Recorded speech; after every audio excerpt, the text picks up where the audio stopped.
Hi, Abbie from Beam Australia here. I'm part of the team that looks after the Beam Marketplace, where employers and talent get to meet one another.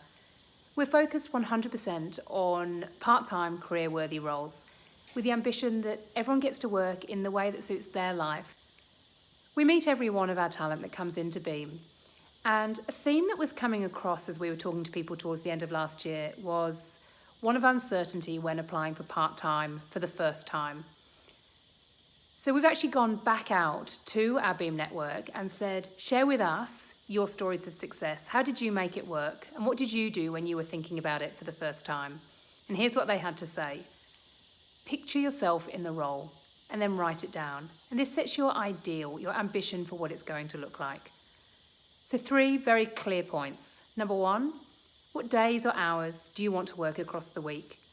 Number 2, financially, what's viable for you? Never ever discount yourself for part-time. You have a market value based on your experience, and that is the salary you should be asking for part-time. But then obviously you're going to pro-rata that back on the hours that you want to work. And then number 3 is your way of working. Do you want to work from home, or do you really want that office team environment? Do you have set hours or sort of blocks of time across the week, or are you pretty flexible with what that looks like? So write it down and then use that to guide your conversation when you're interviewing with a prospective employer. And then really I think the top tip that comes through from everyone we talk to is be open-minded. So once you've landed that dream role, be flexible about those ideals and is it working? And if it's not, then don't be afraid to change it and keep those lines of communication open with your employer.